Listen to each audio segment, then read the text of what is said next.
یاد رکھیے کہ ہر محفل کی حیثیت الگ الگ ہوتی ہے.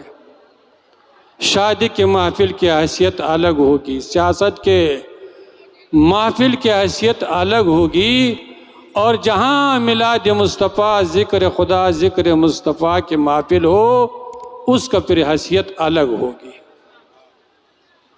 اور یہ ایسے بابرکت محفل ہے، ایسے مقدس محفل ہے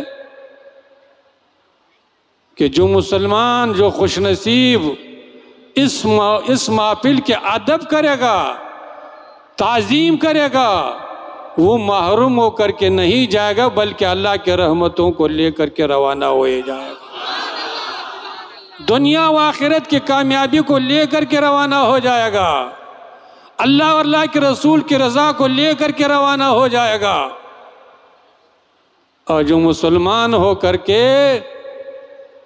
حضور صلی اللہ علیہ وسلم کی امتی ہو کر کے پھر ایسے محفل کی، ایسے مقدس جلوس کی تعظیم و احترام نہیں کرتا، تو یاد رکھے وہ رات بھر بھی رہے، رات بھر بھی بیٹھے رہے، سناتے رہے، وہ کیا ہوگا؟ ایسے محفل سے محروم ہو کر کے روانہ ہو ہی جائے گا.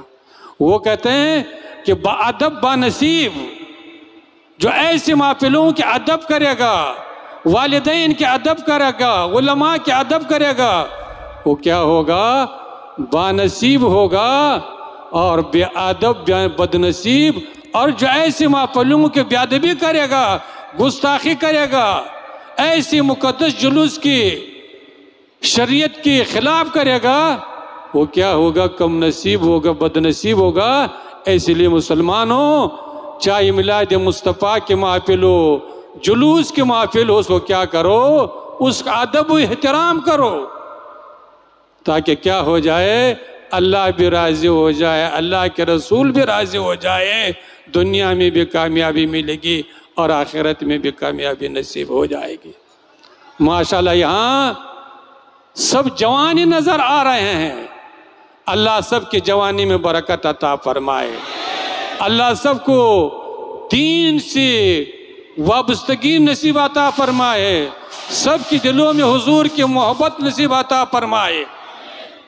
آج ہمارے جوان اگر دین کے لیے کھڑے ہو جائے، اور کھڑے ہونے کا مطلب کیا ہے؟ کھڑے ہونے کا مطلب یہ ہے کہ آج ہمارے جوان اگر ارادہ کرے، نیت کرے کہ ہم 5 وقت نماز پڑھیں گے، اور پھر اس ارادے پر قائم رہے، نماز شروع کرے، تو ہماری مسجد خالی نہیں رہے گی. ہماری مسجد ہوگی نمازیں سے چمکتی ہوئی نظر آئے گی، ہماری مسجد جگرائے نہیں جائے گی. آج ہمارے جوان آگے ارادہ کرے کہ ہم کیا کریں گے؟ اللہ اور اللہ کے رسول کی اطاعت و بندگی میں حضور کی سیرت کو اپنائیں گے، اپنے چہرے پر سنت رسول اپنائیں گے، تو پھر کیا ہوگا؟ اللہ کی رحمت برسے گی، اللہ کا فضل ہوگا، دنیا کی بھی پریشانی ختم ہو جائے گی، آخرت میں بھی کامیابی نصیب ادا ہو جائے گی. اللہ کے رسول نے ارشاد فرمایا،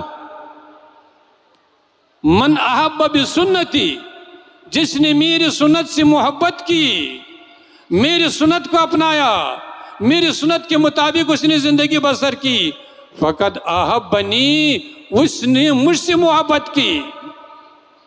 ومن احبنی فقد احب اللہ، اور جو مجھ سے محبت کرے گا گویا کہ اس نے اللہ سے محبت کی.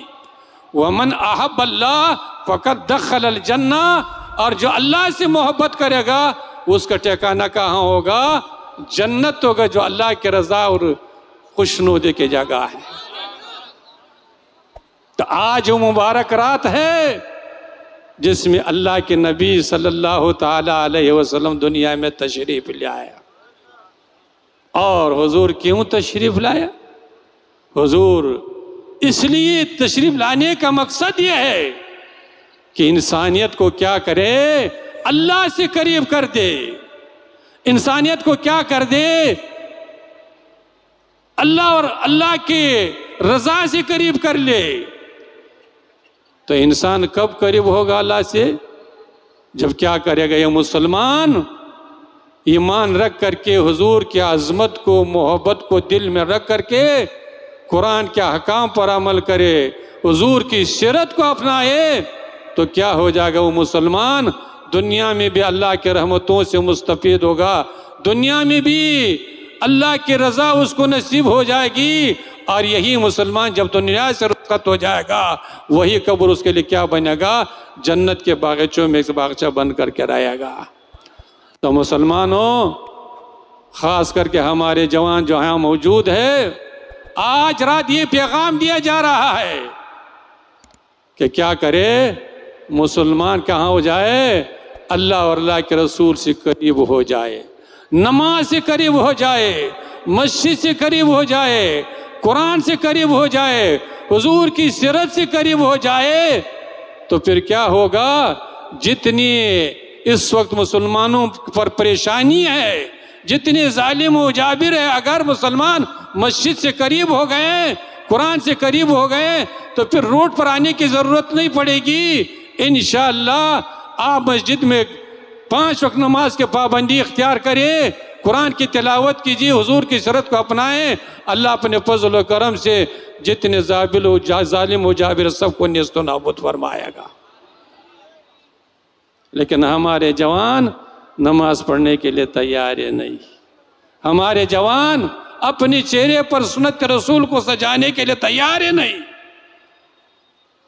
اس لیے ہمارے جوانوں، اگر کامیابی چاہتے ہو، سربلندی چاہتے ہو، اللہ اور اللہ کے رسول کو خوش کرنا چاہتے ہو، راضی کرنا چاہتے ہو، تو کیا کرو؟ آج سے ارادہ کر لو، آج اس مبارک رات میں نیت کرو، ارادہ کر لو کہ کل سے ہم کیا کریں گے؟ 5 وقت کے نماز بنیں گے، 5 وقت نماز پڑھیں گے، سچ بولیں گے، حلال کمائیں گے، مسلمان سے محبت کریں گے، اور کیا کریں گے؟ اپنے چہرے پر سنت رسول کو سجائیں گے۔ اگر آپ نے اس رات کو ارادہ کر لیا، اللہ جل شانہ اس ارادے میں توفیق عطا فرمائے گا، اللہ عمل کی بھی توفیق نصیب عطا فرمائے گا۔ تو اللہ جل شانہ نے ارشاد فرمایا، لَقَدْ مَنَّ اللَّهُ عَلَى الْمُؤْمِنِينَ إِذْ بَعَثَ فِيهِمْ رَسُولًا۔ اللہ جل شانہ ارشاد فرماتا ہے کہ میں نے ایمان والوں پر بڑا احسان کیا ہے۔ اللہ کے احسانات بہت ہیں، ایسے ایسے احسانات ہیں کہ اگر تھوڑی دیر نصیب نہ ہو جائے تو یہ زندگی ختم ہو جائے گی۔ یہ ہوا انسان کے احسان ہے، یہ پانی اللہ کا احسان ہے، لیکن اللہ نے کسی چیز کا، کسی نعمت کا احسان نہیں جتلایا۔ اگر احسان جتلایا تو حضور صلی اللہ تعالی علیہ وسلم کے ذات مبارکہ کا احسان جتلایا ہے۔ کیوں؟ اس لیے کہ حضور کی ذات تمام نعمتوں کا اصل ہے۔ یہ دنیا جو تخلیق ہوئی یہ حضور کے صدقے میں، قرآن جو ہمیں ملا حضور کے صدقے میں، ایمان جو ہمیں نصیب ہوا حضور کے صدقے میں، تو معلوم ہوا کہ حضور کیا ہے؟ تمام نعمتوں کا اصل ہے۔ اس لیے اللہ جل شانہ نے اس نعمت کا احسان جتلایا۔ اگر آج ہم لوگ حضور کی سیرت کو اپنائیں گے تو اللہ بھی راضی ہو جائے گا، اللہ کے رسول بھی راضی ہوگا، دنیا میں بھی کامیابی ملے گی، آخرت میں بھی کامیابی ملے گی۔ اس لیے مسلمانوں، صرف جلوس نکالنا، جھنڈے لہرانا یہ محبت ضرور ہے، اللہ سب کے محبتوں کو قبول فرمائے، لیکن اصل محبت کہاں ہے؟ کہ ہم لوگ کیا کریں؟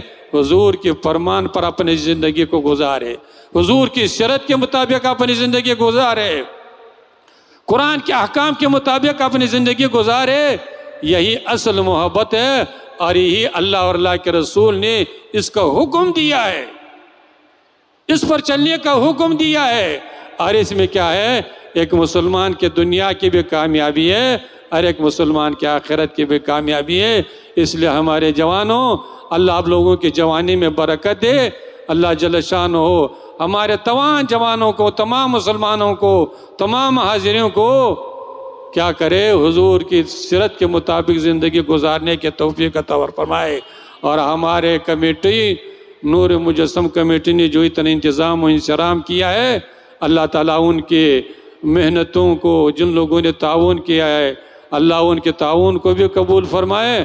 اللہ جل شانہ اس رات کے برکت سے، اس رات کے طفیل و صدقے میں مسلمانوں پر جو بھی پریشانی ہے اللہ سب پریشانیوں کو دور فرمائے، مسلمانوں کو امن اور سکون کی زندگی نصیب فرمائے، اسلام کو غلبہ عطا فرمائے، کفر کو شکست اور ذلت عطا فرمائے۔ اللہ مسلمانوں کو آپس میں محبت نصیب فرمائے، آپس میں اتفاق و اتحاد نصیب فرمائے۔ اللہ سب کے روزے میں، سب کے کاروبار میں خیر و برکت عطا فرمائے۔ اللہ آپ کو بھی اور ہم کو بھی اور تمام مسلمانوں کو بھی دنیا کی بھی کامیابی عطا فرمائے، آخرت کی بھی کامیابی نصیب فرمائے۔ وآخر دعوانا ان الحمدللہ رب العالمین۔